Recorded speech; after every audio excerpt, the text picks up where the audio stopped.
Olá pessoal, sejam bem-vindos a mais uma edição do Meeting Office com o patrocínio da Cavalete e hoje nós temos uma convidada que é a Gisele, da Syngenta. Gisele, obrigado pelo aceito em participar. Vou pedir para você se apresentar e contar um pouco da sua trajetória para nós. Claro, bom, primeiro obrigada pelo convite, eu achei muito legal o trabalho de vocês e gostei também de fazer parte, né? Espero que seja uma conversa gostosa aí para todo mundo, né? Certamente. Bom, eu sou arquiteta de formação, né? E tenho pós-graduação em negócios, né? Em administração, em gestão de projetos, em gestão de mudança, né? Então eu fui me especializando aí ao longo da minha carreira, porque eu estou há 25 anos em facilities, né? Comecei com a área de arquitetura, projetando espaços corporativos, né? Para as multinacionais, né? O foco sempre foi com as multinacionais. E depois fui ser facilities das multinacionais, né? Como prestadora de serviço. E há 10 anos atrás, eu me tornei cliente, tomadora de serviço. Né? Fiquei 7 anos na Johnson & Johnson e agora eu estou há 2 anos na Syngenta, né? Como tomadora de serviço. Mas eu sempre fui prestadora de serviço de facilities, né? Então essa mudança foi muito interessante, né? Você mudou de lado de mesa? Mudei de lado de mesa. Isso foi assim, é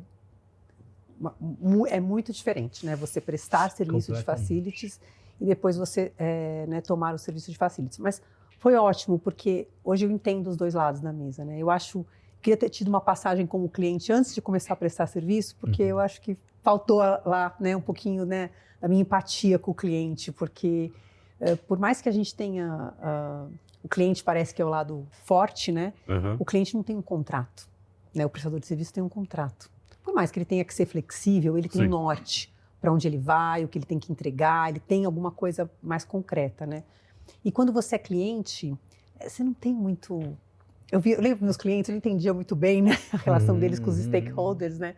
E agora eu entendo bem melhor. Então, assim, eu acho que foi ter uma experiência longa, né, dos dois lados, foi bem interessante para mim, né? Como que é isso, né? Porque você já há 25 anos, né? Nessa carreira. Arquiteta. Facility, né? Como que é ser facility ou arquiteta dentro da Johnson & Johnson? Por exemplo, a Johnson & Johnson era uma empresa, quer dizer, é uma empresa, né, ainda, lógico, muda sempre, né, mas quando eu estava lá, é um grande foco nos espaços, né, tanto que toda essa parte de facilities que a gente fala, que são serviços de limpeza, segurança, catering, eles são terceirizados, né, então a gente tinha lá uma prestadora de serviços que faz a gestão desse trabalho. Só que a parte de workplace, né, ela é interna. Ela é core. Você. Ela é core. Então, assim, o foco é muito grande. Então, eu ser uma arquiteta é um grande, né, é um grande benefício, é um grande referencial, porque o foco, né, da empresa é esse.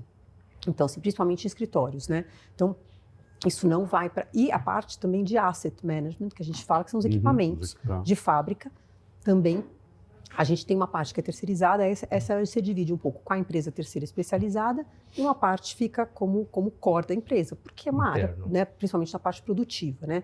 Parte de escritórios, não, né? Warehouses, não, mas na parte que tem a produção, porque ar comprimido, utilities, né, que a gente fala, energia, água, ela faz parte do processo produtivo. Então, a empresa tem uma grande preocupação em que isso né, tenha siga os guidelines todos da companhia, né? Então isso, né, numa empresa assim, é bom ter sido arquiteta, né, ter feito essa parte de projeto, né, e também na Syngenta hoje também a parte... É isso que eu te perguntava, como é que é na Syngenta, porque mudou o lado da mesa... Não, na Johnson também era cliente, mas é uma outra indústria, né? É uma outra indústria, uma coisa é uma indústria farmacêutica e uma indústria do agro, né. A Syngenta também tem um foco, né, muito grande nessa parte das pessoas, então o workplace também é core, então o guideline é nosso. Né? A gestão também é nossa nesse ponto, né? E a gente terceiriza boa parte, né? Os serviços, mas a parte onde você define isso, tudo fica dentro da Syngenta. A Johnson & Johnson usava muitas empresas de consultoria de ponta para criar o dela, né? A Syngenta já faz mais dentro de casa, né? Então, a Syngenta tem um reflexo um pouco maior da cultura, que é uma cultura um pouco mais... não é que é mista, né? Então, assim, não é assim tão definido, né? A Johnson & Johnson é uma empresa mais norte-americana, né? Então ela é mais... Bem tradicional, né? Bem padrão, né? Standard. Tem então, a carta do fundador, né? Se eu não me engano. Isso mesmo. A gente tinha lá, né? A gente tem ainda, né? Eles têm ainda lá o Credo, que é a carta do fundador, que então vem acompanhando a empresa desde sempre, né? Então ela assim, ela é muito controlada, né? E muito padronizada, né? O que é muito bom para algumas coisas e um lado perde, né? Eu vejo a Syngenta que não tem tanto padrão, né? Que você abre mais a possibilidade de criar, né? Das pessoas, né? Então assim, isso que eu mais notei agora nessa cultura, né? Então aí, sendo uma arquiteta, você tem uma oportunidade de criar, de trazer coisas novas, porque não tem um padrão tão rígido, né? Não tem um guideline, tem que ser assim, né? Ou mesmo até na Johnson a gente tinha até papel higiênico era padronizado, né? No mundo inteiro, né, para chegar ao ponto que a gente chega. Mas a comunicação visual, o acabamento da recepção, o desenho do balcão, tudo isso é muito padronizado. E na Syngenta, não. É importante ter um espaço, é importante ter salas focus room, né, aquela coisa, espaço flexível, mas não, assim, tipo, você pode criar outras coisas, né? Você pode desenvolver uma característica própria do Brasil ou daquele negócio, daquele site, São Paulo ali mesmo, né? Então você acaba dando, mas às vezes na tomada de decisão acaba que, né? Então eu acho que tem os benefícios. Você fica em qual unidade? Eu fico em São Paulo. Em São Paulo. Eu fico em São Paulo, mas eu sou responsável pela América Latina, né? Dentro da Syngenta, na Johnson & Johnson também era, né? A diferença na Johnson & Johnson era responsável pelas fábricas, os escritórios, né? E os warehouses, né? E os laboratórios. Na Syngenta eu não sou responsável pelas fábricas. Né? Isso é uma coisa interessante que eu acho do mercado de facilities, né? Porque eu vejo que na Johnson & Johnson também tinha uma dificuldade do cara da fábrica ceder a gestão de facilities para a gente. Na Syngenta não cederam ainda, né? Então a gente faz a gestão dos escritórios e dos laboratórios, né? Que os laboratórios são também fazendas para o desenvolvimento, né, de sementes. Então a gente cuida desses laboratórios, né, que tem a sede, tem o lab, tem a parte de escritórios e tem a fazenda mesmo, a produção, né. E os escritórios, né, o escopo padrão. Mas a fábrica tem uma resistência, porque no fim da história, né, o custo de facilities vai para o preço do produto. Sim. Então o diretor da fábrica, com razão, né, ele precisa entender ali, ele precisa ter uma flexibilidade maior, né, ele precisa conseguir manusear aquele dinheiro, né, de uma forma mais flexível. E quando a gente entra, a gente é um pouco mais rígido, né? Então, assim, difícil a gente abrir. Não, a limpeza custa X, vai ser X, não existe o mês que vem não custar X, né? Então, e aí acho que quando o diretor da fábrica, ele torna as coisas um pouco mais flexíveis, né? E a gente é menos flexível, porque a gente vem com padrão. Sim. Né? Então, aí você vê, aí na Johnson & Johnson a gente conseguiu implantar nas fábricas, porque todo mundo está acostumado com a cultura de padrão. Na Syngenta já é mais difícil, né? Porque você não tem a coisa de ser tudo padronizado tão forte, né? Então, acho que é sempre... A diferença de cultura americana para a Suíça... Também, tem toda a razão, tem né? esse detalhe também, né? Essa questão de uma empresa americana, uma empresa europeia, a cultura é completamente diferente, né? A americana é muito mais agressiva, né? E a Suíça é muito mais... E o mercado também, né? As farmacêuticas são mais agressivas e o agro é um mercado mais de negócio. O agro agora está em alta também, né? Nesse momento. Muito. O agro se profissionalizou bastante, né? Com ferramentas, tudo. Nossa, inteligência, em drones, nossa, o que a gente usa de drone, GPS, esses tratores ou as colhedeiras, né, que tem o GPS, tem os sistemas lá. É impressionante o número de dados que muitas são autônomas, não tem ninguém, não tem uma pessoa pilotando, um operador. Às vezes não. Robô, né? Tudo robotizado. Às vezes não é impressionante. A nossa área faz para alguns lugares a manutenção dos tratores, né? É impressionante, assim, os equipamentos que a gente tem ali são muito modernos, né? Então, assim, a tecnologia veio com tudo mesmo para o agro, né? E a Syngenta é uma empresa que ela investe em inovação, né? Ela gosta de tecnologia de ponta, está sempre investindo em inovar, em coisas novas, então isso é fantástico. Veio o que você falou, e no Brasil né, que a gente tem de área aí, o agro é super importante, né? Um o agronegócio ele cresce bastante, né? Ele é responsável aí por uma boa parte do PIB do Brasil, né? Então, eu acho que é bom que sempre vem investimento, né? Então, assim, sempre... dinâmico, né? Isso, sempre vem investimento. Então, a gente vê, né, as empresas crescerem mesmo, né? Agora, quando você fala em fazendas, você fala em laboratório? Porque você tem o laboratório onde você desenvolve a semente, né? E você também é um laboratório a fazenda. Então, você mostra para comer. Um rapaz estava me explicando, né? Uma coisa super interessante. Você começa com 1000 tipos de semente. E aí você vai selecionar uma para ser produzida. Então, 1000, ele planta 1000. Aí ele seleciona 100. Aí ele planta 100. 200. Então, tem que plantar na fazenda, né? Tem os quadradinhos ali, às vezes de 2 metros por 2. Imagina 1000 sementes, Nossa né? Senhora. Aí seleciona 100. Aí seleciona 10. E aí vai selecionar uma. Demora quase 8 anos para uma semente ir para o mercado. Nossa. É muito legal, né? Quer dizer, eu fiquei assim...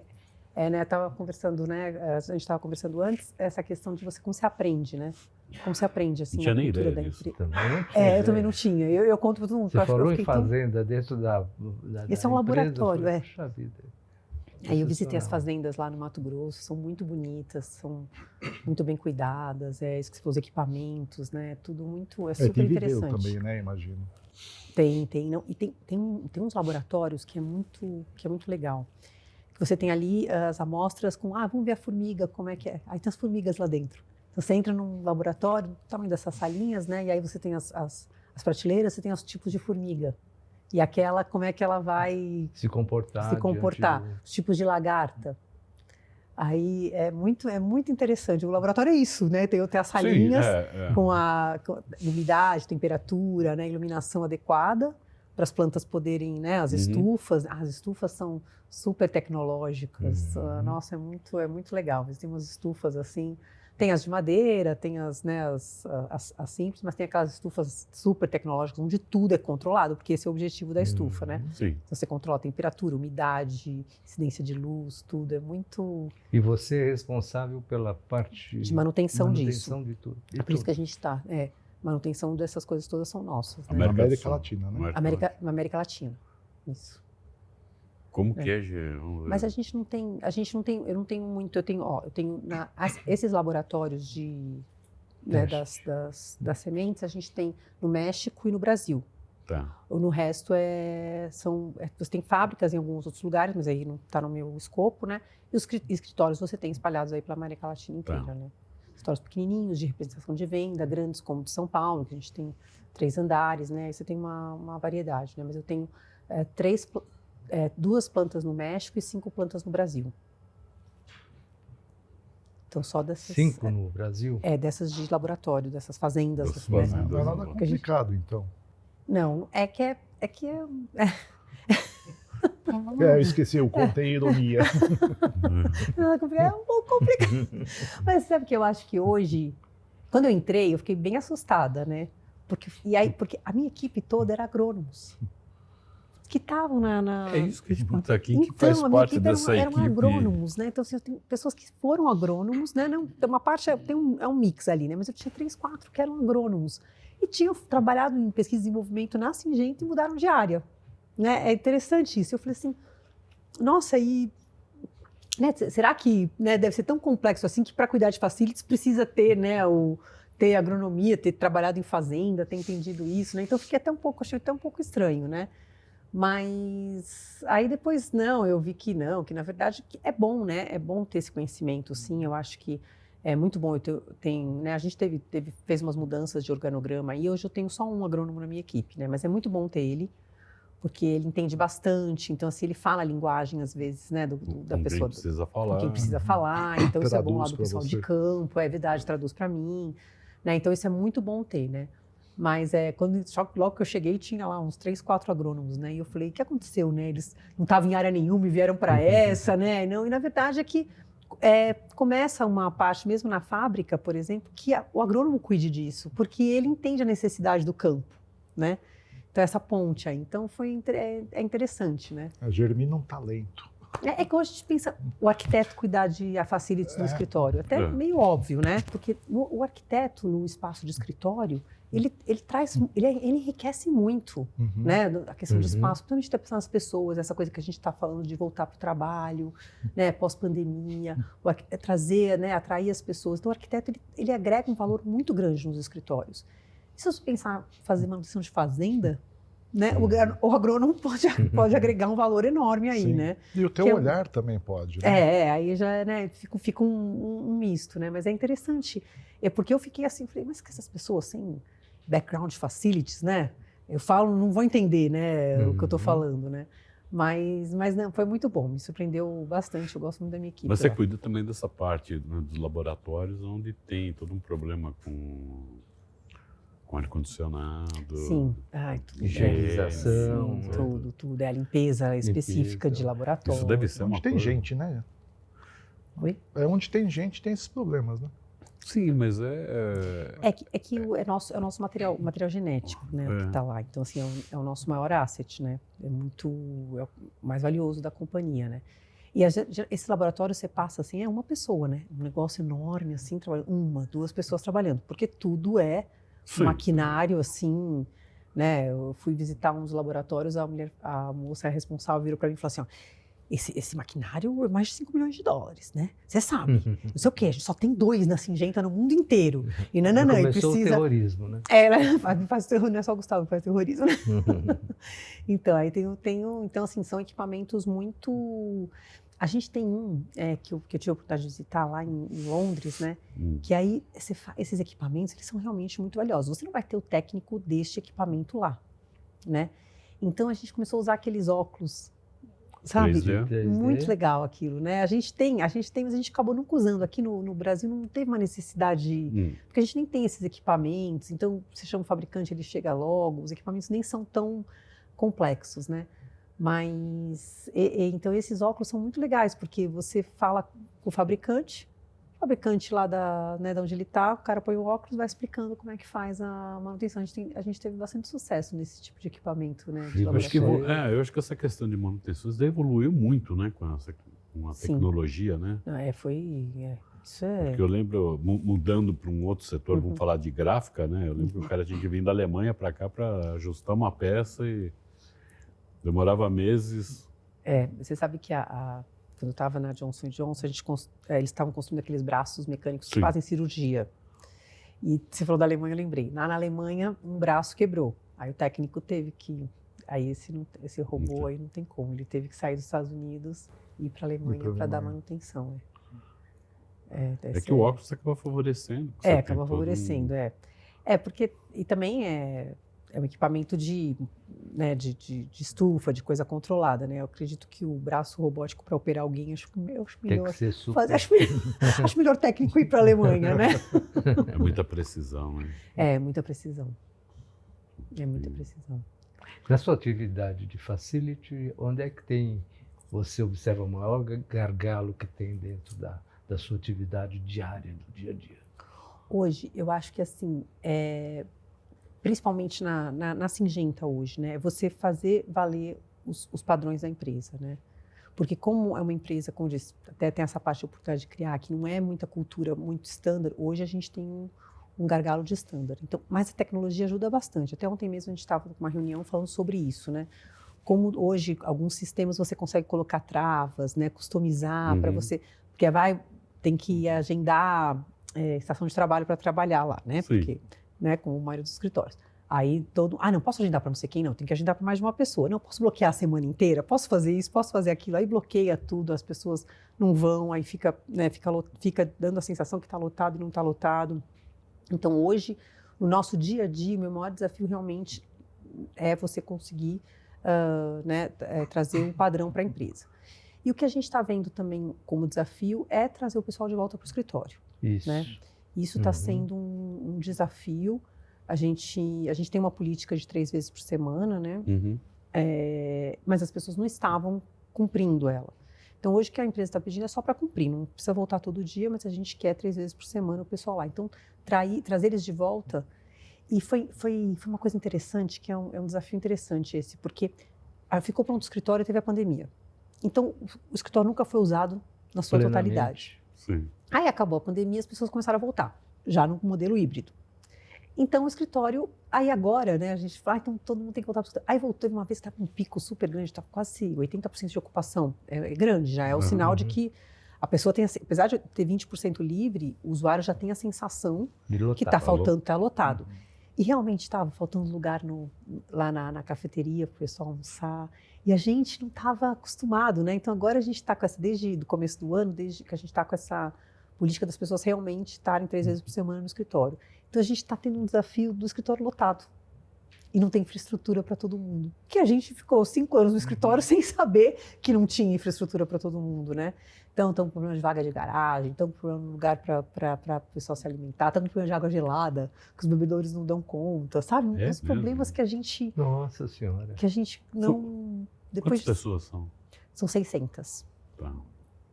São 600 pessoas. Então, assim, vem às vezes uns probleminhas, né, de infraestrutura mesmo, que eu acho que... A gente queria tanto que todo mundo voltasse, né?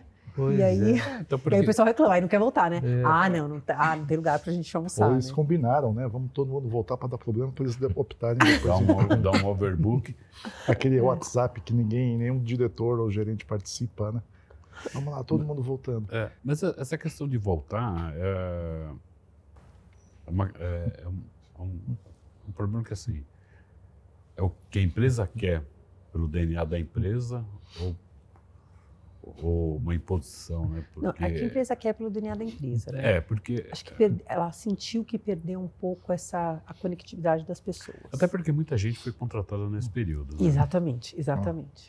Então eu entendo isso. Assim, eu estou te perguntando porque hoje, subindo aqui no elevador, né? Eu estava acompanhando 2 meninas conversando e falando a respeito disso, né?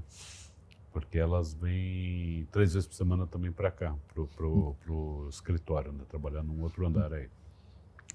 E elas estavam reclamando disso, porque ela falou, eu em casa, quando vem a demanda, eu foco 2 horas naquilo, eu resolvo aquilo em 2 horas. No escritório, quando vem a demanda daquilo, que seriam 2 horas, eu demoro 2 dias fazendo. Então, eu acho que às vezes a percepção, né, de um CEO, CFO, seja lá como for, né, de um gerente, né, entender esse tipo de demanda para ver se realmente tem a necessidade do colaborador estar lá dentro ou não. Eu acho que é bem esse ponto que você falou, Gustavo, porque tem funções que faz sentido, né? Tem funções que não. Eu lembro que a gente tinha um centro de serviços compartilhados em Bogotá, né, na Johnson & Johnson. E aí eles sempre atrasavam o fechamento, né? Dos processos sempre atrasou, sempre dava erro, dava um problema. Aí o primeiro mês de pandemia deu tudo certo. Foi o primeiro mês que fechou sem erro. Não digo. Porque as pessoas estavam fazendo um processo que é processo de pagamento, né? Então, os processos de pagamento dos fornecedores, de tudo, né? De toda a rede aí na cadeia produtiva da Johnson. Então, e aí deu tudo certo, porque as pessoas ficaram em casa simplesmente focadas, né? Focadas.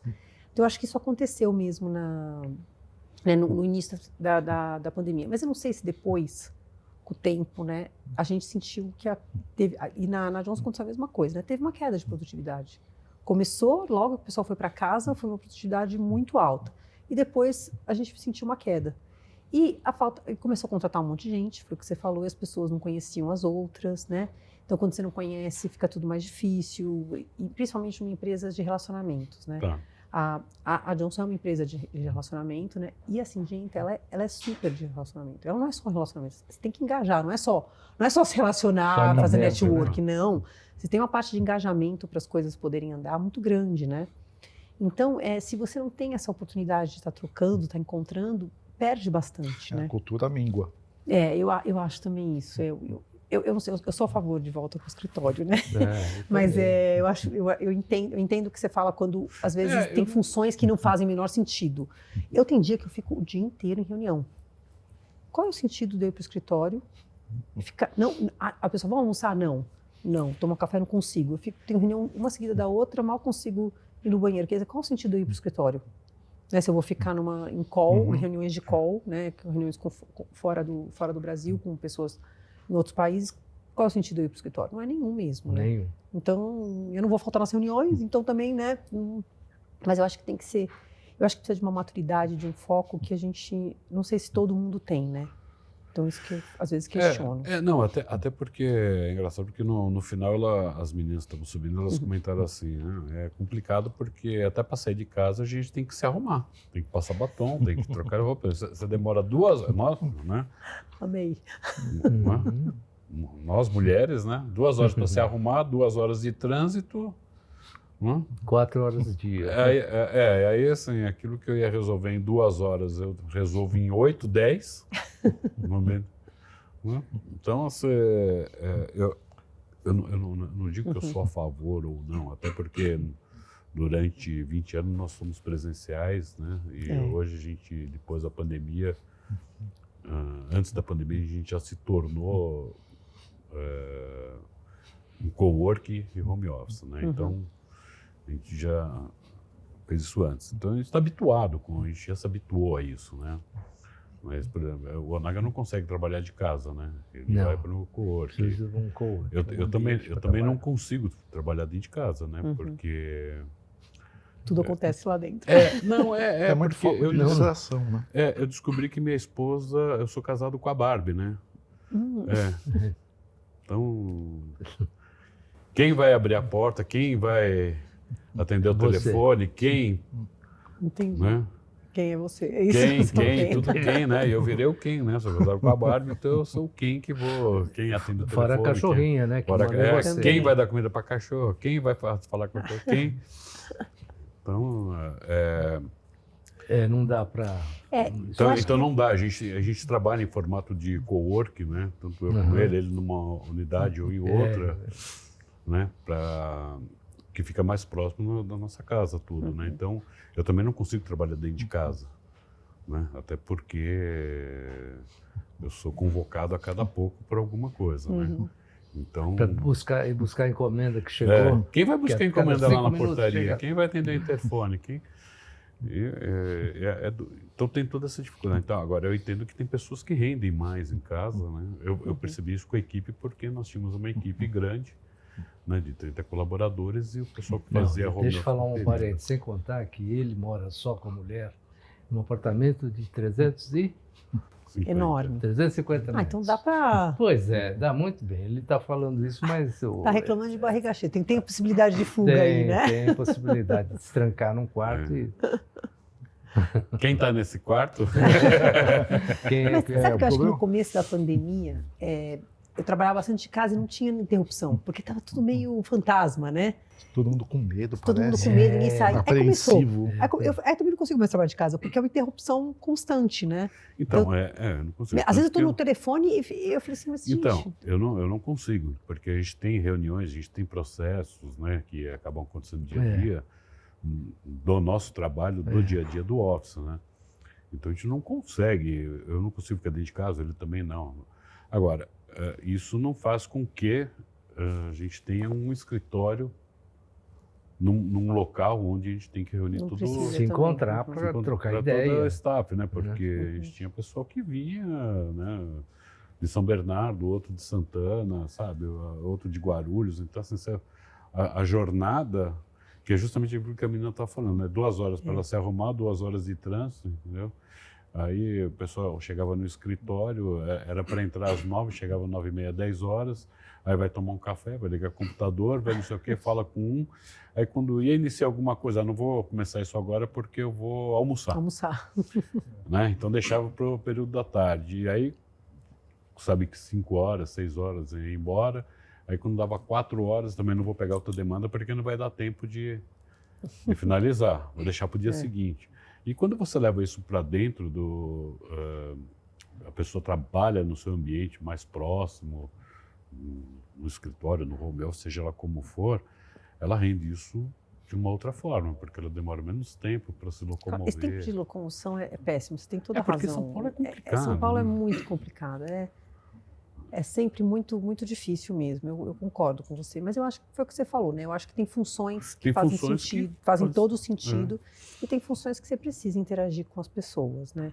E eu fico, às vezes, preocupada. As pessoas, às vezes, foram contratadas e, às vezes, são mandadas embora sem nunca ter ido na empresa, né? Eu acho, e aí, onde é que onde é que como você constrói, né? Essa eu acho que fica, esse fica a lacuna, eu acho, um pouco, acho que tem uma questão que não é só você mudar o ambiente da empresa, né? Você tem que mudar a empresa, né? Então, cada vez mais o ambiente de trabalho ele é diferente, né? Não é exatamente só para produzir, é mais para troca de experiência. Eu lembro claramente que na época ainda da pandemia, no final, quando tinha já alguma retomada, nos Estados Unidos havia uma forte resistência das mulheres, porque elas conseguiam conciliar trabalho e a vida em família. Mas existia um grande risco para elas, que era não serem vistas.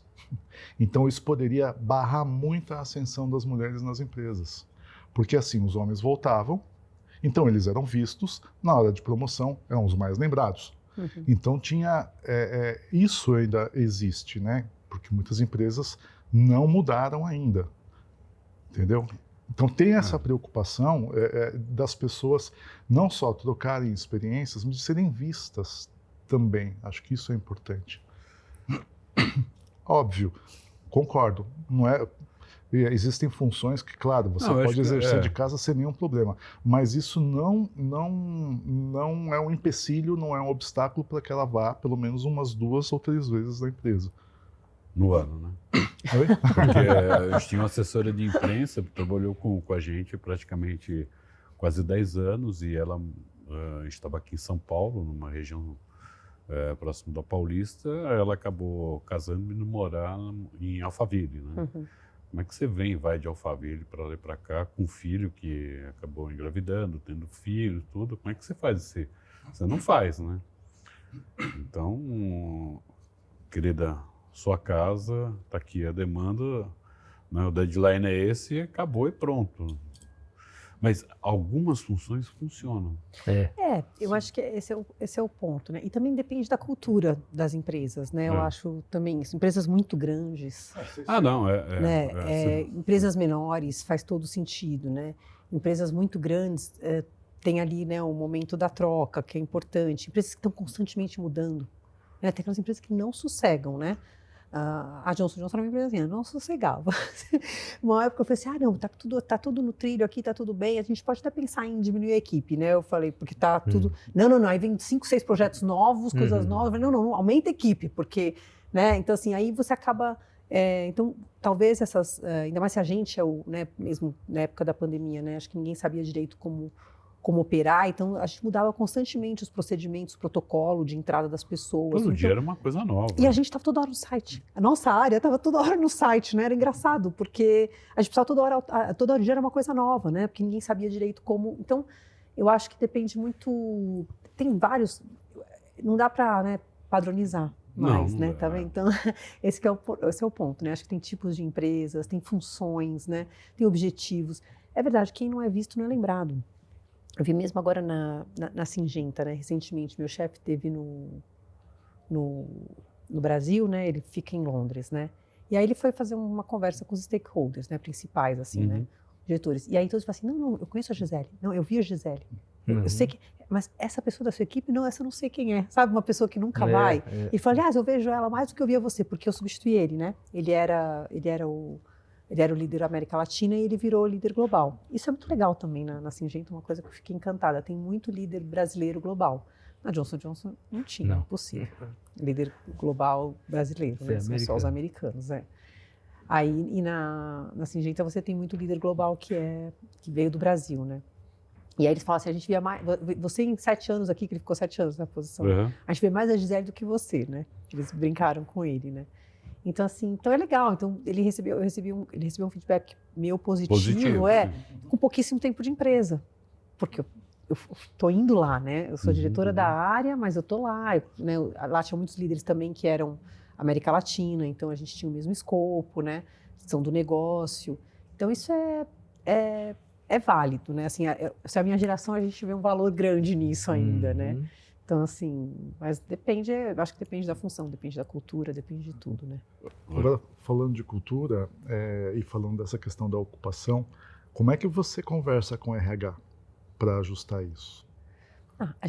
Eu tenho conversas periódicas com o RH, né? Então, e o RH também demanda bastante da gente, né? Então a gente interage bastante com eles, né?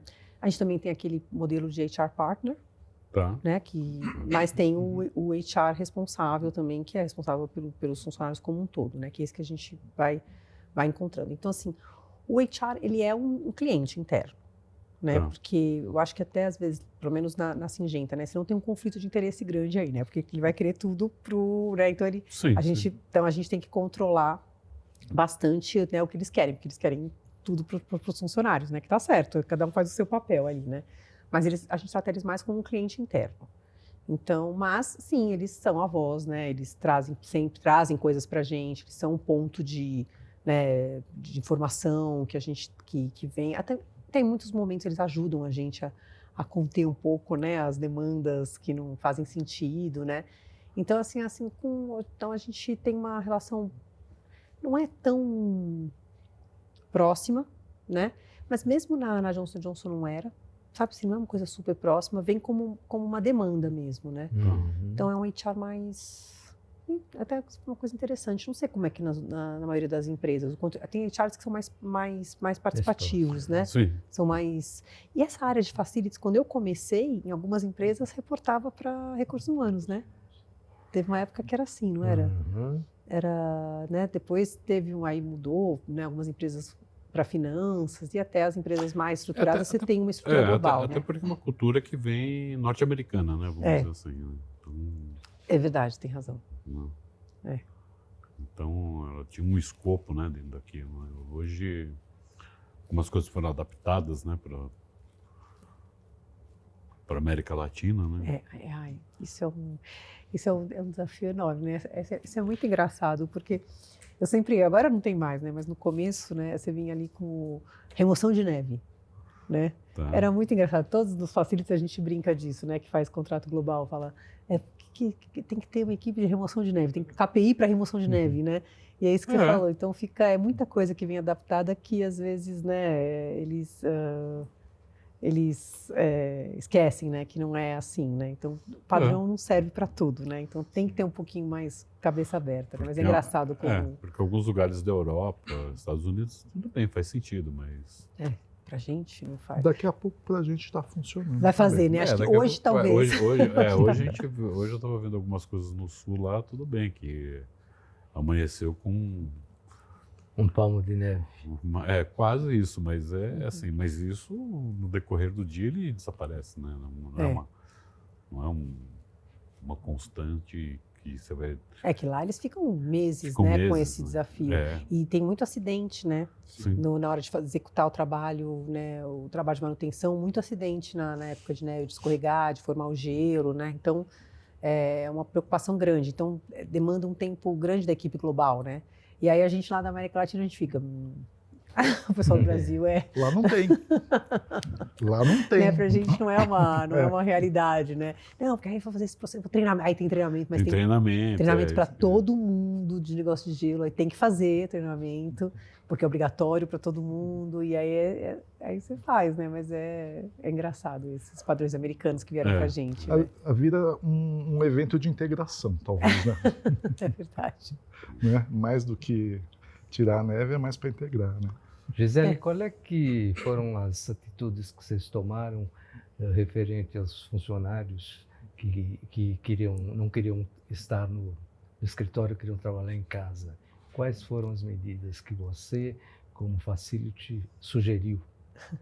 Bom, a gente fez um negócio interessante de pontuação, porque a gente tem aqueles pontos, né? Várias empresas têm, que você ganha um reconhecimento, né? Então, marketing de incentivo? Isso, de incentivo. Então, a nossa área ajudou bastante nesse sentido, né? O RH, a gente incentivar as pessoas a virem mais para o escritório, né? O pessoal foi um pouco... resistente. Impositivo, um pouco, assim, dizendo, olha, vocês não... Se você vai se mandar embora, não é nem a política da empresa, né? Mas assim, muito assim, os gerentes, né, os líderes da equipe ficaram com essa responsabilidade de fazer rotativo, né? Tem uma flexibilidade, sim, de uma semana. Você não precisa ir toda semana, 3 vezes por semana, se você tem. Mas a gente tinha casos de pessoas que apareciam uma vez por mês, na empresa, né? Então não, olha, você precisar essa semana não ir, não tem, o gerente ele dá essa flexibilidade para a equipe. Então permitiu que isso acontecesse, né? E a gente então fez, a parte da nossa área foi realmente aumentar os amenities, né? Então a gente fez uma coisa interessante ali, que é tipo um mini supermercado. Várias empresas fizeram, né? Mas foi muito legal, que você pode ter, tem tanto desde alimentação quanto a parte. Então você pega o que você quer e você paga ali no caixa, não tem ninguém ali, né? Sim. Então assim, eu achei bem legal, porque a gente tentou implantar diversas vezes na Johnson & Johnson, a gente nunca conseguiu, Promove, né? Um relacionamento físico com a empresa muito maior. Então você tem uma gama de produtos, né, para você oferecer para as pessoas, que eu achei legal. E lá a gente tem às vezes pãozinho de queijo, sanduichinho, sabe, umas coisas até né, diferentes, não é só chocolate, chicletes e bala, né? Então achei interessante. Eu tinha visto em outras empresas, então aí na Johnson nunca tinha conseguido implantar, na Assistente a gente implantou, foi super bem recebido, né? A gente está querendo agora implantar nas fábricas, as fábricas viram que a gente fez, né? Apesar de a gente não cuidar das fábricas, a gente vai também, né? Aí espalhando aí as coisas que a gente tem, né? Mas a maior parte mesmo ficou da nossa parte e aí hoje a gente mudamos a política lá do estacionamento, porque lotou, né? Estamos fazendo ampliação da cafeteria, porque está lotada, né? Para todo mundo ter mais espaço, né? Mas a maior parte da responsabilidade ficou com o gestor, né? Com os gestores de trazer o pessoal de volta e a gente garantir a infraestrutura aí para o pessoal, né? Então, quem tivesse menos pontuação ia para uma estufa específica? Não, que na verdade... Uma boa ideia, vou propor. Não, quem vai mais tem mais pontuação e ganha os pontos para fazer a compra, trocar para um eletrodoméstico, né? Tudo. Mas uma estufa, eu gostei da ideia da estufa. Interessante. A gente tem umas estufas tão tecnológicas lá, né? De repente, tem uma mutação ali, né? Uma engenharia genética, a pessoa muda, né? É verdade. Junto com as sementes. Mas, perdão. Não vai. Pode ir. Não, eu estava só imaginando, o RH não ficou com ciúmes disso, não? A gente fez em conjunto com eles. Ah, tá. Porque isso daí isso é em conjunto com eles, Isso a gente fez em conjunto com eles. Tá. E eles que lideram. A gente participa junto só. Essa parte da volta do escritório foi deles mesmo. E tem que ser deles, né? Porque a nossa área é muito operacional, né? Ela é executora. A gente tem uma parte estratégica, eu acho que no caso, na Syngenta eu cuido de facilities e real estate, né? Na Johnson & Johnson eu também cuidava. Então, né, nos últimos anos que eu fiquei lá, nos primeiros não. Mas nos últimos anos eu cuidava também. Essa parte de você crescer e diminuir um escritório, ter que devolver espaços ou lugar mais espaço, ela é bem estratégica, né? Então a gente está sempre muito junto do business e do RH para esses momentos de decisão. Mas quando você fala de operacionalizar, né, essa parte, volta para o escritório, a gente é mais operacional. Sim. A gente precisa providenciar a infraestrutura, providenciar o que a RH precisa garantir que todo mundo vai ter lugar, né? Garantir plano A, plano B, plano C, né? Para não ter nenhum... Mas a gente fica muito com a parte operacional mesmo. A estratégia foi toda dessa de voltar para casa, foi do RH com o business, né? Com os donos do negócio mesmo. Você faz uma gestão ali, entre aspas, de risco, né? Esse operacional, né? Você está antecipando também, antecipando problemas para que eles não ocorram, né? De uma certa forma também é estratégico, porque você está evitando dor de cabeça lá na frente. Né? O tempo inteiro a gente fica fazendo isso, né? Que a gente vai ver a ocupação, as vagas da garagem. A partir do momento que a gente viu que ia lotar, a gente já providenciou mais vagas antes que desse o problema. Isso mesmo, você fica ali, né?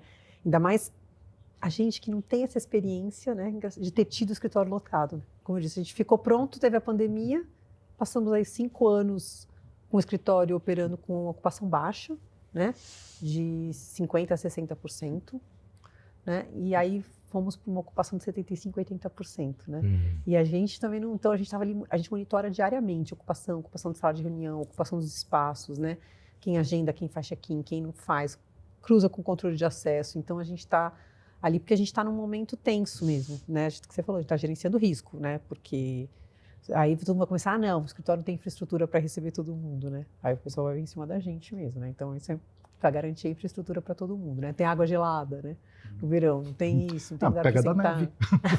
Pega da neve. É verdade. Agora esse mês não vai ter problema de água gelada. Não, impacta em tudo, né, até a questão de ar-condicionado, tudo, né.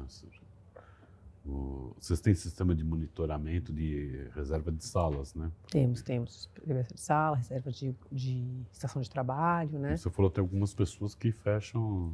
Gostariam de, né? Mas a gente põe a regra para não. Elas querem fechar várias. Aí algumas pessoas a gente deixa, né? Porque tem que fechar para o meu chefe. Então a gente faz umas exceções ali, o sistema permite, né? Mas no geral a gente não deixa. A pessoa só pode buscar para um dia, né? Uma estação de trabalho, né? Porque senão... Quando deixar, aí você... Está com 100% de ocupação então, e a gente consegue fazer, exatamente, a pessoa bucou, não fez check-in, não usou a estação. Então, assim, aí alguém que poderia usar, né, não usa, então... Isso aconteceu bastante lá, né? Manda para estufa. Manda para estufa. Para estufa. Nossa, essa estufa Tira um pontinho, manda para estufa. É verdade. E aí assim, além dessa questão de monitoramento, como é que a tecnologia te ajuda mais no teu trabalho? Bom, essa parte hoje, né, a ocupação para a gente, ele é um grande, né, então a tecnologia realmente ela é ótima para isso. Então a ocupação, realmente monitorar os espaços, está sendo cada vez melhora mais, né? Cada vez melhora mais, cada vez tem mais recursos, então é muito, muito interessante. Agora, a gente também usa bastante para a parte de asset management, que a gente fala que são os equipamentos, né? Tá. Tanto dos laboratórios, né? Quanto dessas fazendas de lab, dos escritórios, é muito bom. Né? Ciclo de vida do equipamento, falhas, né? Ter a mesma falha, que tipo de manutenção você precisa ter, quando o equipamento já está na hora de trocar, né? Então, fazer nosso plano de CAPEX para o ano seguinte, para comprar equipamento. Então, a tecnologia está cada vez avançando mais, né? Então, a gente já sabe se aquele equipamento está consumindo de energia, se já vale a pena comprar um novo ou não, né? Então, eu acho isso está sendo, essa parte de gestão dos assets que a gente chama, né? Porque tem assets de real estate, né? Tem os assets de equipamentos, tem essa parte, eu acho que a tecnologia ajuda muito na tomada de decisão, muito, porque contra fatos não há argumentos, né? Então, a gente traz os dados e aí você consegue aprovar muito fácil, né, o CAPEX para, né, o investimento para a troca de equipamentos. Aquilo tem uma curva, né? Mas você consegue, né? Porque o que a gente viu muito isso, por exemplo, o fabricante ele recomenda uma coisa, né? Mas o equipamento nunca se comporta daquele jeito, porque depende de onde ele foi instalado, depende de que tipo de manutenção você faz, né? Por exemplo, nas fazendas não dá filtro de ar-condicionado, precisa trocar quase toda semana. Pó, poeira para tudo quanto é lado. Quando o fabricante do filtro do ar fala que a cada 3 meses, eu não posso trocar a cada 3 meses, né? Porque é uma poeirada ali que não tem que, né? Tem que trocar mais. Então, aquele equipamento ele vai desgastar mais rápido do que seria, né, uma recomendação, né?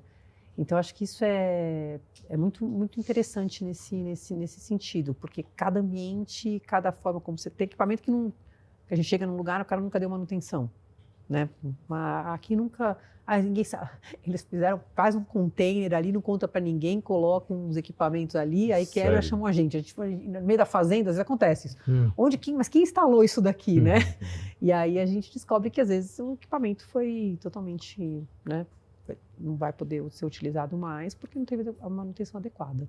Então, na tecnologia, isso ajuda muito, né? A tecnologia ajuda. Você consegue monitorar, acompanhar? Tudo, consegue muita coisa, né? Você consegue ter muita informação. Gisele, então, na tua equipe operacional, quantas pessoas tem? Hoje, Syngenta mesmo, né? Syngenta a gente tem 5. Eu tenho 5 só para a América Latina. E aí, com prestador de serviço, é mais de 200, né? Ah, tá. Aí a gente tem bastante gente. Como é que você gerencia esses caras? Bom, a gente tem um líder dos prestadores de serviço, né? Então, o líder, que ele monitora tudo para a gente. Na verdade, fica tudo a gestão do terceiro mesmo para eles, né? A gente tem alguns casos que são mais a parte de real estate, a parte de projetos, a gente acaba fazendo uma gestão mais próxima do prestador de serviço. Mas a área de facilities hoje, eu acho que assim, a gente está bem tranquilo. A gente tem algumas coisas, claro, né? Mas a gente monitora só por KPI, SLA, só por dashboard. Tá. Né? Ou se acontece algum evento. Mas a gente... Então, assim, esse pessoal todo ele é gerenciado pelo prestador de serviço e vai muito bem. A gente está bem tranquilo. O que você mudou, se mudou, na hora de escolher um parceiro nessa tua virada aí de balcão? O mais importante para a gente é footprint. Se o parceiro está onde a gente está. É assim que a gente... Na Johnson & Johnson foi assim, uma decisão assim. na Syngenta isso é muito importante, então assim, porque a gente quer tentar ter o mesmo parceiro, né, em todos os países. Então, ou ter uma solução, né? Por exemplo, a Venezuela é um país que tanto foi um desafio na Johnson & Johnson, porque não tinha nenhum parceiro lá, como foi um desafio, né, na Syngenta também, porque não tinha nenhum deles tá lá. Então, assim, ninguém tem, né, entidade legal na Venezuela. O Panamá é outro desafio. Não é um mercado maduro, né? Não é um mercado maduro, não é um mercado maduro, Então, hoje das principais para nós, e às vezes a gente perde, né? Porque às vezes a gente tem fornecedores tão bons locais, tão bons, né? E a gente podia replicar, né? Talvez isso, trazer uma solução, mas é muito complexo em multinacional com muitas localidades, com padrão, com guideline, com standard para tudo, né? Compliance. Então, assim, e na Syngenta tinha principalmente porque começou só com os escritórios, né? Então tinha, assim, essa demanda, assim, vamos fazer o escritório tudo padrão, quem que está em todo lugar, né? Quem a gente não precisa, né? Então e nem todas estão em todos os lugares, né? Então você fala assim, essa daqui não tem no Panamá, essa aqui não tem na Colômbia. Eu lembro quando a gente foi, né? A empresa não tinha na Colômbia, na Johnson & Johnson tinha uma operação enorme na Colômbia. Mas aí, como também você está falando com uma multinacional, vamos abrir entidade legal na Colômbia, e eles abrem entidade legal na Colômbia para atender a Johnson & Johnson, né? Então também, e isso para multinacional é muito bom, né? Para a gente é muito bom ter um parceiro que está disposto a abrir uma entidade legal em outro país para te atender. Não, até porque também um prestador de serviço que não vou nem falar que se sujeita a isso, mas que ele acompanha isso, ele tem um contrato garantido ali, né? Sim, sim, claro. E ele também tem possibilidade de outros clientes, né? Tem demanda de Sim, outros clientes, claro. É. Tem outras multinacionais que querem a mesma coisa, né? Então, a Colômbia já é um país que tem demanda maior, né? A Colômbia e o Peru cresceram muito, Sim. então as multinacionais foram para lá. Então, tem interesse, não é só porque a Johnson & Johnson queria, né? Claro que tem interesses ali, né? Então, isso para a gente ajuda muito, né? Então, hoje, às vezes eu recebo fornecedores e eu falo assim, algumas coisas na Johnson & Johnson tinha muito mais standard, né? Era muito mais difícil. Até comprar a luz de LED, para você ter ideia, né? É mesmo? Comprei toda a luz de LED foi comprada nos Estados Unidos e a gente importou para o Brasil para instalar as luminárias de LED, aquelas que tinham que ser, que estão na Johnson & Johnson no mundo inteiro, né? A Syngenta já não. Eu posso comprar luz de LED aqui, posso ver qual é melhor, posso estudar e pôr o LED onde eu, né? Então é melhor, dá mais flexibilidade, né? Mas às vezes o prestador de serviço, no caso que a gente tem essa parceria, né, para prestação de serviço, a gente tem o mesmo no mundo inteiro, né? Por exemplo, a estratégia da Johnson & Johnson, a gente tinha 2, 3 no mundo inteiro, era dividido, né? Américas é um, Europa é outro, Ásia é outro, né? E é bom que você compara, né? Eu acho até... né? Não, é saudável. Eu acho saudável. Na Syngenta, a gente é o mesmo no mundo inteiro. No mundo inteiro. Que também tem uma coisa boa por conta a redução de custo, né? Ela é maior.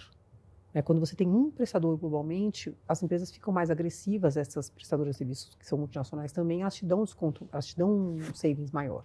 Tá. Né? Quando você acaba mas a Johnson & Johnson, por exemplo, é uma empresa, eu lembro quando eu entrei, eles me falaram que era a 8ª empresa do mundo em assets de propriedades. De propriedade. Tá. Imagina, que não tem né, imóvel. Né? A 8ª empresa do mundo de maior número de imóveis, né? Eu não sei como é que está hoje, porque a gente mesmo diminuiu bastante os nossos na América Latina, né? Vendeu bastante porque tinha muito imóvel próprio, né? Então foi reduzindo bastante, mas quando você tem muito, então você tem muito no mundo inteiro, né? Então muito na Ásia, você põe lá um prestador de serviço na Ásia, ele está feliz da vida, né? Porque ele já vai ter um monte para, né? A Syngenta já é menor, né? Em termos de imóveis, né? Então faz sentido até ter um só global, né? Então eu acho que depende do que a empresa está buscando, né? Você contrata escritório de arquitetura também, não? A gente contrata também, menos, né? Menos, mas porque a gente, pequenos reparos a gente faz com a equipe de facility mesmo, né? Mas a gente contrata, a gente contratou um para fazer o escritório de São Paulo, né?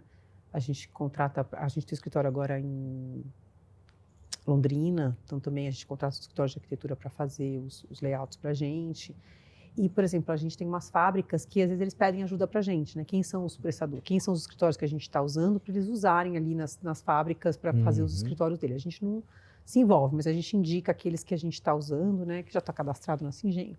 Cadastrar também é um negócio, se eu não me engano, né? teve um que foi uma fábrica, acho que foi da Estúdio BR. A Estúdio BR fez São Paulo, Foi São o Paulo, escritório de né? São Paulo para a gente, ficou muito bonito. A gente contratou, eles fizeram lá os 3 andares de São Paulo, foi a Estúdio BR que fez. Isso recente. Foi antes da pandemia, né? Foi antes da 25 anos pandemia. atrás. Mas pós-pandemia acho que teve uma questão de fábrica também, que eles mexeram alguma coisa. Eu acho que eles foram fazer alguma coisa pra gente, mas acho que foi em Uberlândia, se não me engano. Aí é um laboratório também. É o laboratório. É isso que eu ia perguntar. O laboratório tem, assim, tem N especificidades, digamos assim. Da mesma coisa que fazenda e ao raio da estufa. Como é que é lidar com isso? Você também contrata para esses casos? Também, mas aí a gente tem um suporte da engenharia da Singenta, né? Aí assim, a gente vira o cliente, né? Mesmo esse escritório de São Paulo que a Estúdio BR fez para a gente, a engenharia também ajudou a gente. Então, alguns standards, eu tenho uma área de engenharia que, por exemplo, a Johnson também tinha, né? Mas na Johnson era assim, era até 10 milhões de dólares eram feitas com a minha área de projetos. Acima de 10 milhões de dólares trazia a engenharia, né? Na Singenta é menor. Então, eu vou lá até 100 mil dólares, 250 mil dólares. A partir de 250 mil dólares eu trago a engenharia para me ajudar. Tá. E nas fazendas eu sempre trago engenharia, né? Porque eles são o pessoal de mais engenharia pesada. Então a gente sempre tem alguém bem técnico, um project manager bem técnico da Singenta junto com a gente para ajudar isso tudo aí, né? Que junto já fez estufas, né? Já fez tudo isso. Então até para a gente receber, né, a estufa pronta, a obra para a gente, para saber como é que vai dar manutenção depois, as garantias, né, o que é necessário. Equipamentos, às vezes, de ponta, né, super novos, que nem a nossa equipe de manutenção conhece. Então, a gente faz o treinamento, tudo. Então, a gente tem o steering commitment, né, tem toda a gestão do projeto, né. É um processo bem complexo. Né? Mas é muito complexo. Expansão de fábrica, né? Na Johnson também era assim, a gente tem a engenharia e aí a gente vai junto, a gente é um pedacinho, né? Sim. Porque a gente vai lá com a energia até o quadro. Do quadro até o maquinário já é a engenharia do business, né? Engenharia mais, né? Então a gente fica chega aí, mas todo mundo precisa conversar, né? Eu trago aqui a energia até aqui e você vai daqui para frente, né? Igual a Enel. Eu ligo aqui na porta e... Isso mesmo, eu sou Enel, Daí para dentro, se vira. Eu brinco que eu sou o banco deles também, né? Porque a gente cuida do budget deles e eles, né, ficam assim, a gente fala assim, eu vou te dar a recomendação dos seus investimentos, né? Eu vou te passar as contas do débito automático que você tem que pagar. Agora, se você quiser sacar seu dinheiro, você sabe, algumas coisas têm custo, né? Tem alguns investimentos que você fez ali atrás que não dá para sacar assim, né? Tem coisa que demora 30. Existe uma projeção assim de ter uma redução por ano, não? De budget? A gente tem desafios, geralmente, né? A maioria das empresas que eu trabalhei é sempre flat, né? Tentar não aplicar o reajuste, né? E aí as reduções geralmente vão em redução de escopo ou redução de espaço, de área, né? Mas assim, a gente não tem assim, vamos baixar a qualidade. Nem tanto, a maioria dos clientes que eu trabalhei quando eu era prestadora de serviço, né? Nem a Johnson & Johnson, nem a Singenta, o foco não é baixar a qualidade, né? Não vamos tornar o ambiente mais sujo ou menos, né? Isso de forma alguma, né? Agora, as negociações pedem sempre, né, para a gente tentar não aplicar a inflação, mas tem ano que não dá, né? Aí você consegue alguma parte, alguma coisa lá de ganho de produtividade, mas é muito pouco. E tentar reduzir, né, a energia, né, é uma coisa que a gente sempre depende muito, né, arrendamento também, porque depende do valor da soja, né? Então isso é muito interessante, né? A gente consegue bastante, a gente chama de cost avoidance, né? Cost avoidance, né? Porque se a saca da soja subir, o arrendamento vai ficar mais caro. Porque ninguém saca de soja, né? Também não sabia disso, achei muito legal, porque eu estou acostumada com aluguel, né? O estate fazer aluguel, mas a parte de aluguel da área é por saca de soja, o valor da saca da soja. É muito interessante. Só na soja? É da soja, só da soja. Até porque o volume disso é muito grande. É muito, né? Você viu que a gente todo ano bate recorde, né? De Aquela exportação, de exportação de soja. O Brasil é impressionante em produção de soja, né? E aí eu estava perguntando ali, né, uma coisa interessante que eu gostei também, eu estava compartilhando aí com vocês algumas coisas interessantes do agro. A soja, eu perguntei, tem nível proteico, né? Então, se é uma soja com mais proteína ou menos proteína, ele falou, isto não é pedido pelo mercado. O que é pedido pelo mercado é o pezinho de soja com mais grãos, que nasce mais. Então, se a semente ela produz, o que eles ficam desenvolvendo é que tenha mais soja por metro quadrado. E não é o que foca. A quantidade. É a quantidade. O desenvolvimento da semente é para isso. E eu fiquei sabendo, e assim tem. Você pode ter uma soja mais proteica ou não, mas não é o que não a gente o mercado quer. O que vale é o peso. O que vale é o peso. Então, não é interessante? Eu achei. Então tem Nunca tinha pensado também nisso. É muito interessante. Eles têm lá na Syngenta, a gente tem o que chama curso de agronomia para não agrônomos.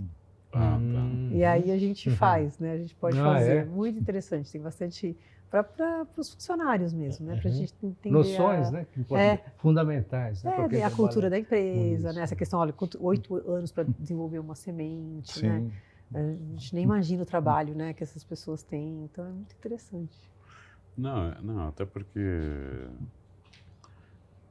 sem querer entrar em política, né, mas né, o governo, de uma certa forma, acaba não apoiando, né, não incentivando isso, né? Mas ele acha que ele fala mais que não apoia no sentido do que faz na prática, né? Não, com certeza, até porque... porque você tem... uma coisa que movimenta a economia no exatamente, tempo não tem como você virar as costas, não, o Brasil não precisa mais de agro, não existe isso, né? Mas acho que assim, de uma certa forma, acho que a ação do governo está mais com o produtor, não com a indústria, né? Não, é com os dois. É com os dois. Porque assim, eu vejo plano safra, é um valor alto até. Aí para o produtor, né? Para a indústria eu desconheço qual seria. Acaba ajudando ajuda mais o produtor e ajuda menos a indústria, né? Mas aí você acaba, se você não ajudar a indústria, você não consegue ajudar o produtor. Claro. Então você fica, né, ali numa faca de dois gumes, né? Mas eu acho que sim, que o produtor leva mais incentivo, né? Tem mais subsídio. Sim. Bom. Até que na ponta... Se ele produz mais, a gente vende mais. Até que na ponta ele pode sofrer, de repente, um troço climático aí que ele perde a safra toda. Até isso que eu ia falar, porque isso também é uma coisa variável. Da mesma forma como é o aluguel, né, a locação. A questão por sacas, né? Ela também, você tem financiamentos baseado nisso, né? Porque você pode ter um processo com alguma coisa que... Dá uma praga aí. Dá uma praga aí. Alguém foge da estufa. Tem riscos ali para todo lado, né? Já aconteceu, né? Eles já informaram ali que às vezes eles perdem, às vezes, 1 ano de pesquisa com alguma coisa que não foi bem controlada, né? Mas, e o produtor também, né? A gente vê de produtores que às vezes perdem. Se você tiver aquela chuva que veio mais cedo, né? Acho que há 1 ou 2 anos atrás, veio uma chuva, ainda não tinha, né? Tava no ciclo ali, não tinha, a planta não tinha desenvolvido, teve que colher antes, aí perdeu bastante, porque a chuva veio antes da hora, né? Ou às vezes não chove, aí, né, vai irrigar, a irrigação não dá conta porque está muito seco, então fica muito a deriva, né? É um risco. É um risco. E pode perder mesmo, pode ser bem prejudicial para o Mas é uma coisa que recentemente aí eu assisti um programa onde um produtor falava disso, né? Ele é agrônomo, jovem, tudo. Ele falou, eu me tornei um cara de tecnologia, porque tudo na minha fazenda é tecnologia, desde irrigação, colheita. Então, assim, né, você tem todo um equipamento preparado para aquilo. Então, eu falo assim, se eu não entendo de tecnologia, nada disso daqui funciona. E a tecnologia facilitou para ele ganhar dinheiro, né? Porque otimizou processos e assim por diante, né? Então, profissionalizou bastante também a tecnologia. Então, foi muito bom isso, né? Acho que como você está no segmento, você consegue... Em pouco tempo. Profissionalizou demais, né? Então, isso foi muito bom, muitos controles, né? Então, que às vezes né, o agro não tinha, né? Então, assim, eu acho que foi ajudou muito a profissionalizar o agronegócio. Evoluiu muito. E a tecnologia foi que trouxe isso tudo, né? Porque não dá para ficar tendo, né? Eu lembro que a gente tinha, quando eu estava na Johnson Controls, né, que era uma empresa que prestava serviços de facilities, a gente tinha 30 pessoas na Bélgica customizando o software para se adequar a facilities. Isso não passa na realidade do produtor, né? Então precisa ter uma tecnologia bem avançada já, né? E acho que avançou bastante para ele implantar e sair buscando dado, né? Porque não dá para ficar customizando coisa, porque não tem nem como o produtor montar, não se paga, né? Então eu lembro que eu falava assim, gente, como 30 pessoas, né? E hoje você tem lá, né? Eu já estava conversando com os colegas, hoje você tem lá 3 pessoas. Sim. Né? Você tinha 30 porque precisava, né? Porque a tecnologia não estava tão avançada, isso há 15 anos atrás, 20 anos atrás, né? 15 a 20 anos atrás, né? Que aí você tinha as equipes enormes, né? De TI, né? Que eram enormes para, né? E hoje você estão bem mais enchutas, graças ao desenvolvimento mas até nisso a inteligência artificial, de uma certa forma, acabou ajudando, né? Porque você já vem com prontos, né? E ele acelera processos, né? Ajuda a programar também, né? Tem isso. É impressionante, né? A gente está começando a usar lá a inteligência artificial, principalmente para essa área de asset management, né? Então é impressionante o que ela já faz, né? O que já vem, então, assim, a gente tinha que buscar os dados, né, para ver qual é o nosso plano de CAPEX, né, onde a gente investir, e já traz tudo pronto, né? Você já traz tudo pronto ali, é uma coisa impressionante, né? A parte analítica do dashboard já está pronta ali. Gisele, está chegando ao final. Então... Foi uma conversa super agradável, muito interessante, até porque é de uma área que a gente não imagina. Não tá, eu também não estava, né? Só no leite de caixinha, né? Soja. E olha lá. Mas como facilities hoje, né? Eu vou pedir até para você deixar uma palavra aqui para quem nos assiste, né? O que é ser facilities numa empresa de agro? Nossa, o que é ser facilities? Olha, eu acho que é ser um né? pouco agrônoma, né? Porque não é só ser facilities, é arquiteta e facilities. Arquiteta e facilities. Eu acho que, assim, numa empresa de agronegócio é você aprender a cultura, né? Eu cada vez mais eu vejo isso, que você entender a cultura, engajar as pessoas, não sei se é só no agro, né? Mas eu cada vez vejo que é muito importante para a área de facilities você, né? E no agro está sendo, né? Eu acho que lá que acendeu a luzinha para mim, que não é só network, não é só conhecer as pessoas, você engajar as pessoas naquilo que você está fazendo, naquilo que você está tentando, né, construir. Então, eu acho que relacionamento é muito importante, né? Não adianta só dados e fatos, precisa dos relacionamentos. Até porque a gente se conheceu num evento do livro em Mulheres em É verdade, Mulheres em Facilities, é verdade, né? É verdade. Então, você vê que o network delas, né, no grupo ali, lógico que cada uma na sua atuação em várias empresas. E viu como estava cheio, né? Estava super cheio. Super cheio, né? Super cheio. E já estou indo para a segunda edição, né? Vai para a segunda agora, que é o poder de uma história, né? Esse é o poder de uma história, vai o poder de um caso, uma mentoria, acho que vai ter agora os cases, né? É legal. Bacana. Muito legal. Foi muito legal ter feito, aliás. Gisele, obrigado pela participação. Obrigada a vocês pelo Onaga, convite. Obrigado, Gisele. Obrigado. Obrigado a vocês que nos acompanham e até o próximo programa do Meeting Office. E para quem ainda não segue o nosso canal no YouTube, faça a inscrição e também no Instagram. Obrigado, até o próximo.